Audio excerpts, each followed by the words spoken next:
Hello everyone, welcome to the marketplace. Coming up, some oil marketing companies and bulk oil distributors back out of government's Gold for Oil program. This is where sometimes it hurts us because when you speak to some of the technocrats within the regulatory space and then the other key state agencies, they all can tell you that if the policy continues like this, we still run some element of risk. Also coming up, Kwawu assures customers supply challenges at service stations should fully normalize today. Let me apologize through you to our customers who have faced challenges at our stations. We have the products.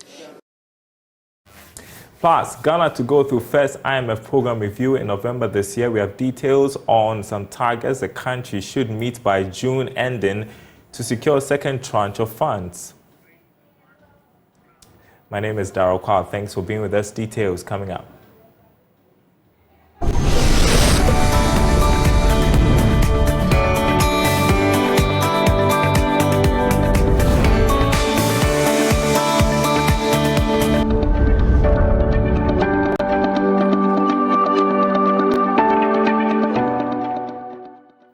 And thanks for staying with us here on the marketplace. First up, some oil marketing companies and bulk oil distributors have backed out of government's Gold for Oil program. The program we took off in January this year is aimed at reducing fuel prices at the pumps. The country took its first consignment of 40,000 metric tons for onward supply to oil companies and used gold and cash to buy finished products for the market. But Chief Executive of the Chamber of Bulk Oil Distributors, Dr. Patrick Kwawu, says some of the oil firms withdrew from the program due to unresolved concerns. And this is where sometimes it hurts us because when you speak to some of the technocrats within the regulatory space and then the other key state agencies, they all can tell you that if the policy continues like this, we still run some element of risk. And clearly, with the recent happenings, especially to be specific, with GOI running out in the last 2 or 3 days that people are complaining, clearly gives a clear indication about the commercial terms that boss is supposed to give to Go Energy for Go Energy to offtake product from boss. You look at the model and then you can clearly see that Go Energy may not necessarily be comfortable or Go is not comfortable with that, but they are being compelled to do that. And that clearly resonates with your earlier point or suggestion or question. And for our own confirmation and assurance, we know that the Lakers have been skewed in favor of cost and that they get preferential treatment, which is also true. And then when you also look at it from even the BOG point of view, that if indeed we are getting that quantum of dollars from the gold purchase program and the gold export program, we were expecting that the resultant dollars will hit the BOG for BOG to, in a way, increase the forest auctioning for the BDCs or the forest auctioning for the commercial banks for us to have access to. But you look at the two ends and their position clearly, it means that there is somehow a quasi approach in pushing the private sector participation in terms of having access to forest. But that notwithstanding, our members have demonstrated resilience of a typical Ghanaian entrepreneurs, and they've demonstrated the ability to also find creative and innovative way to compete, which we are very proud of. Now, oil marketing giant Kwawu says it expects supply issues at all its service stations to normalize today. The development affected product availability, with some linking it to fuel shortage on the market. By speaking to James Ishen after the company's annual general meeting on Wednesday, Group Chief Executive Kwame Osei-Pempe noted that all the issues have now been resolved. He touched on other matters arising within the space. Let me apologize through you to our customers who have faced challenges at our stations. We have the products. In the first, there were some challenges at the CDM. There were crises, so we couldn't discharge our cargoes as fast as should be. But then when we were able to discharge, there were some challenges in the loading section. That's what accounted for that. As at now, we have enough quantities to satisfy the market. So, in fact, when I answered the question, I said Normally, we even supply 2.4 million a day on the market. Yesterday at management meeting, we decided to move it to 2.5 million, so that we make sure that this situation is normalized once and for all. So we assure you and we assure the public that they should go to gold filling stations. We believe that from tomorrow, everything will be normal. Everybody will get whatever quantities they have, and there will be no need for panic at all. They should rather come to us for the best. We're expecting prices of oil or fuel to go down, but it seems it's rather going up. What's accounting to that? Well, let me say that the prices, have come down drastically from the 23 cedis per liter. It has come to 12 point something. Yes, we were expecting that it will go, but you know that the city moved a bit and it affected us a bit. But thanks to government's initiative, the G4, it was moderated, so it's also high. Now we're praying that with the world oil price now jumping up because of Saudi cutting their we're praying that things will not go up again. But as at now, we believe we are comfortable with where the price is, and Ghanaians should be comfortable with that.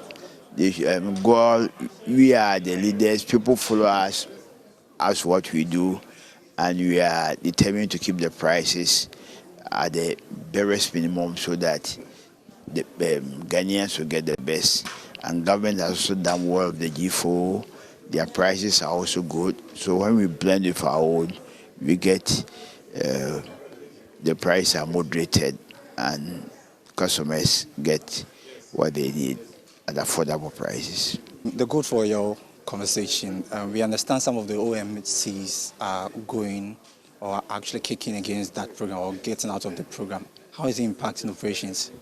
Oh, no. Well, I cannot speak for the G4, but we are not kicking against it. Indeed, it has taken part of the sweat away.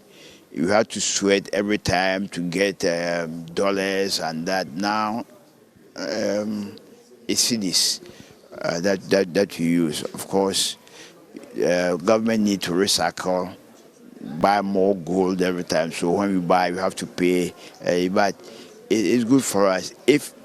And let's also forget that it's at these tiffin stages, initial stages. So whatever it is, there should be problems, some minor problems. But I believe that those who are handling it have done so well. Gold, we have no problem with it. It's helping us, and we believe that if it goes on well, we look forward to a day when we'll not be looking for dollars to buy fuel. Everything is done. Is bought in cities. It will help stabilize the city. It will help our business go forward, and we don't have challenges of the dollar going up and then our import bill going up. Now let's look at the upstream industry. We've seen ExxonMobil now out of the exploration business. Are there plans to partner with any firm within the exploration space now? Yeah, ExxonMobil left almost 2 years ago. Through the help of the Ministry of Energy, we were giving some concessions, and I can assure you that as at now, we have credible entities on board which are prepared to partner with gold in the upstream business. So we have not relented. The exit of ExxonMobil slowed down things, but we believe that with the partners that we are talking to now and what they are and the figures that they are seeing, very soon we're sure we will get a credible partner to join us to put the upstream business up. All right, away from the oil and gas sector, let's bring you some IMF news. Ghana's program with the IMF is expected to be formally reviewed in November this year. This was captured in a document giving more details about the country's program with the fund. But what are the key targets that should be met by the end of this year? George Rafi has details. The November 1 date will be the first review after Ghana's program was approved in May this year. The assessment is crucial because it will influence the next disbursement of $600 million to Ghana. This will happen after the IMF board approves the staff report that will be tabled for consideration. However, if government fails to meet those quantitative and structural reforms, then Ghana will not get the second tranche of funds. But what are some of the targets that Ghana should meet? Well, by the end of this month, government should have finalized plans to clear all the payables due the ministries, departments and agencies, as well as lay out plans to reduce future accumulation. They should also finalize a strategy that will strengthen the financial sector and rebuild buffers. Managers of the economy should also publish an updated energy sector recovery plan which seeks to remove all subsidies and improve operational performance of the state-owned enterprises. There are other quantitative reforms that Ghana must meet by the end of this month. The November 1 program review is also very important because it could trigger fresh funding from other donors and development partners like the World Bank. Now, government has expressed its commitment to reducing carbon emissions and achieve the global temperature target of 1.5 degrees Celsius by 2050. Speaking at the University of Ghana Business School's Management Week celebration, Minister for Lands and Natural Resources Samuel Abu-Jinapor disclosed that Ghana's actions have earned the country a $4 million fund to boost the fight to mitigate the impact of climate change. Here's more in this report. The Management Week celebration of the University of Ghana Business School is aimed at fostering collaborations between industry and academia to advance discussions on pertinent socio-economic issues. This year's ceremony, which happens to be the 43rd, discussed the climate change and actions to mitigate its impact. Delivering the keynote address, Minister of Lands and Natural Resources Samuel Abu-Jinapor stated that government will continue to implement policies which will feed into the global climate agenda of becoming carbon neutral by 2030.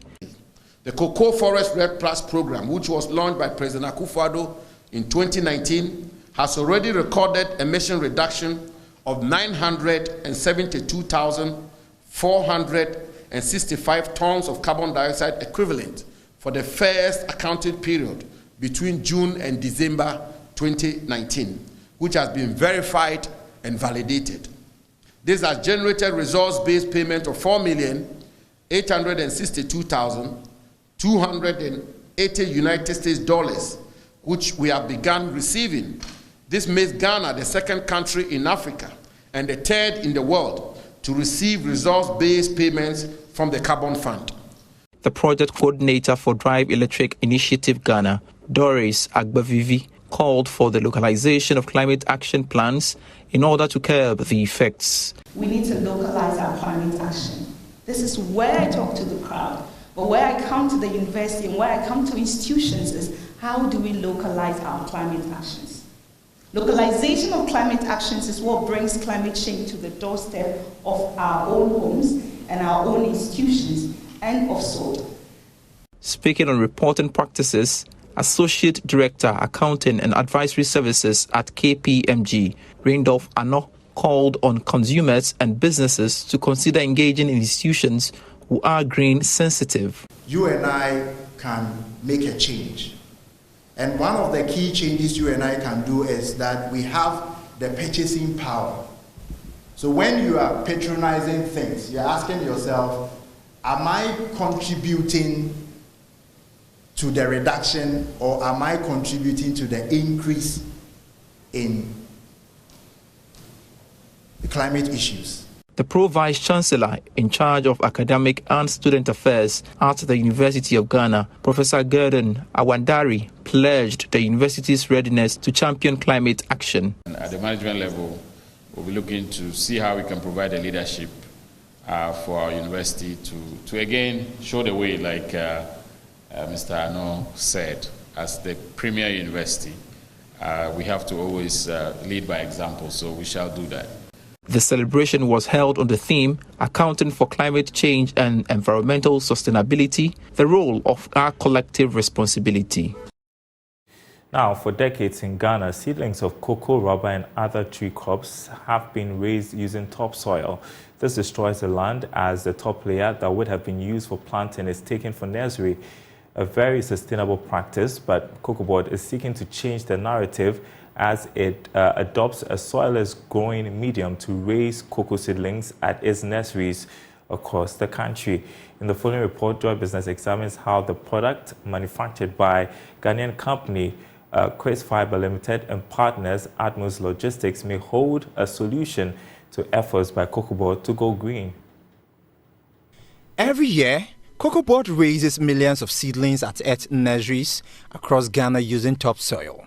This does not only destroy the environment, it also significantly reduces the survival rate of seedlings. Reverend Ahia Clote is former head of the seed production division of Cocoa Board at the time. Using topsoil is an environmental hazard. You destroy the environment, you degrade the environment, which is not too good. Yes, it increases erosion. Then scientists all over the world, agriculturists and horticulturists are moving to the use of soilless medium. So it is a worldwide cry against environmental degradation and also the use of soilless medium. So I would strongly recommend that not only Cocoa Board, but NGOs, horticulturists all over Ghana should resort to the use of soilless. But Cocoa Board is seeking to change this narrative as it introduces a soilless growing medium. This means millions of cocoa seedlings will now be raised without topsoil, but with a medium designed and manufactured in Ghana to replace topsoil. The Miracle Grow potting mix by Ghanaian agri-tech firm Quest Fiber Limited and partners Atmos Logistics is fortified with essential nutrients. This is to ensure cocoa seedlings raised in it is able to go 9 months without additional fertilizer. The Miracle Grow potting mix is a fortified organic soilless medium. It's a substrate of cocoa peat and other natural substances, aided with a slow-release fertilizer that is good for raising all kinds of tree crops, especially cocoa and all other tree crops. The fibrous nature of the product aids root formation, it speeds up the growth of the plants, and is able to retain water. The Cocoa Research Institute of Cocoa Board discovered in 2021 that cocoa seedlings raised with the soilless medium were far stronger and bigger and had better leaves and stems. Most of our topsoil, the acid content is so high, the pH level is not conducive enough for raising seedlings. The pH level of the product is solid, it's been tested at the Craig laboratories and it's been certified. If you want to go best practice, it's better you go this way. Now, using topsoil is also harmful to the environment. The all-inclusive organic substrate is environmentally friendly and is expected to not only reduce the burden of farmers in the search for quality topsoil, but will also boost Ghana's cocoa and tree crop production sector in the long term. Watching the marketplace, we're taking you back to our earlier story. We reported at the top of this bulletin that some oil marketing companies and bulk oil distributors have backed out of government's Gold for Oil program, citing some challenges. I want to bring in Executive Secretary of the Chamber of Petroleum Consumers, Ghana, COPEC, that is Duncan Ama, for a quick reaction to this story. He joins us on phone. Good afternoon to you. Are you surprised by this development? Daryl, no, we won't be surprised by this recent development. You already have a program that is fraught with implementational challenges.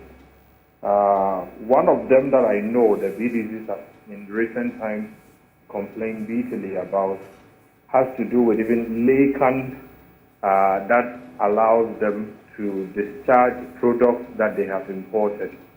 And so if somebody has secured a laycan and then a bulk consignment or product arrives, and immediately it is treated with priority, while the market products that the BDCs had imported would have to sit and attract demurrage it clearly is anti-business for them.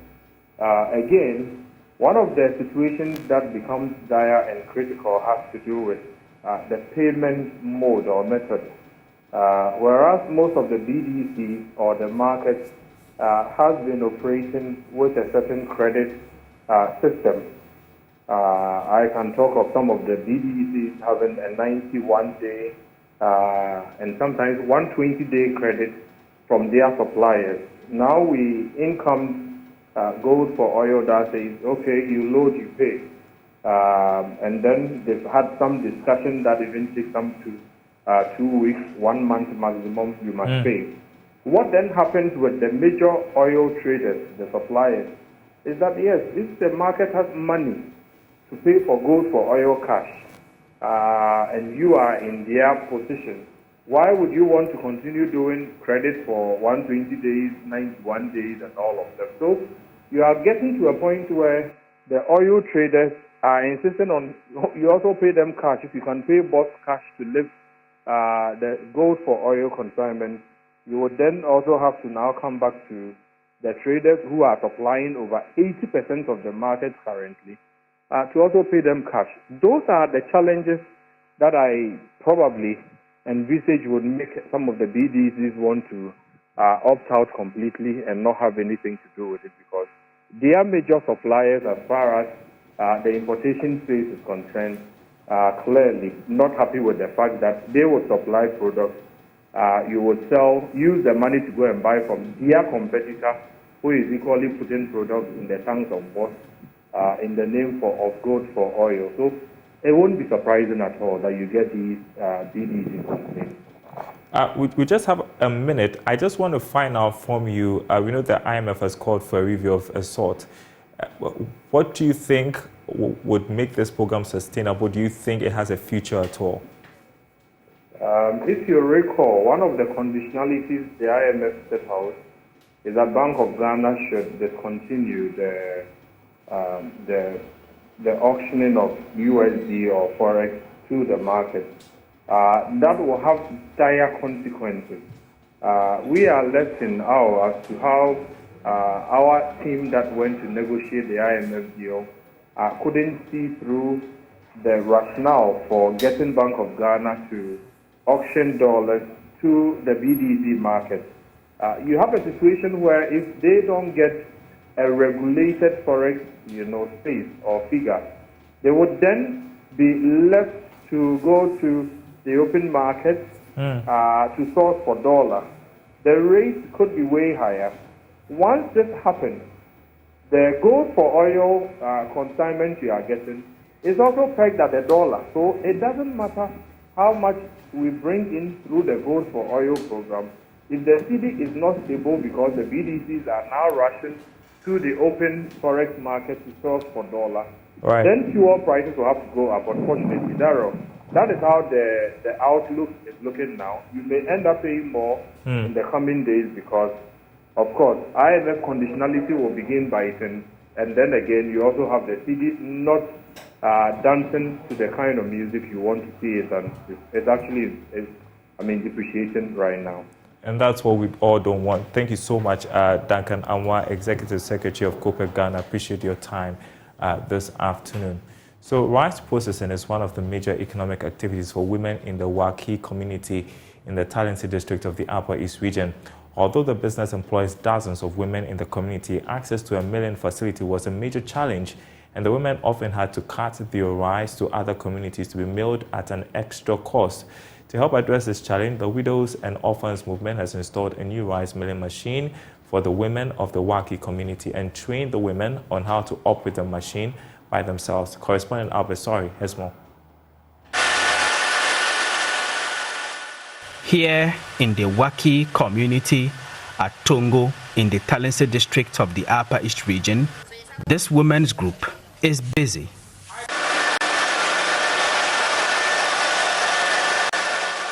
These are widows engaged in rice processing, striving to make a living and better the lives of their children. Until now, they often had to cart their rice on tricycles or donkey carts to other communities to access a milling machine. Their leader, Beatrice Sarr, says this often came with an extra cost and also made it difficult for them to process the rice in larger quantities. Widows and orphans through Action Aid send us to Tamale and train us how to parboil the rice. So when we parboil the rice, we get a motoking and carry it to Tongo and mail it and come back and sell. Even after, from Tongo, we go to a different community, which was a lot of money that we were spending. The motoking will charge us. The granny mail will also charge us. And it was a waste of our time because sometimes if we don't have money, we have to carry it on our head and send it to Tongo and mail. Today, that struggle ends. The Widows and Orphans Movement, an NGO working to improve the welfare of women like these and their children, has installed a new rice mill for the women of Waki. Along with the milling machine is a distoner, a machine which removes pebbles from the rice during processing. This place, which could one day become a full-fledged rice processing factory, will not only relieve these widows of their previous struggles during rice processing, but it will also be an asset to the entire community. Fatih Abigail Abdullahi is the executive director of the Widows and Orphans Movement. As part of the work we do, we economically empower women. And over 6 years ago, they chose to go into the rice processing business. We trained them in how to parboil rice properly. However, they didn't have a mill in their community. Through the support of Stitching Zare, we were able to put up this building facility for them. And then with support from the KGL Foundation, we were able to purchase and install a rice milling machine, as well as a distoner, which is right behind me. Great stuff. And that's our program this afternoon. Thanks for watching. More news on our website, myjoyonline.com/business. Our top story, the UK-Ghana launched new investor group to boost existing economic partnership. Crude oil contributed 3.7% to Ghana's GDP in 2020, according to an EITI report. That's the marketplace. Thanks for watching.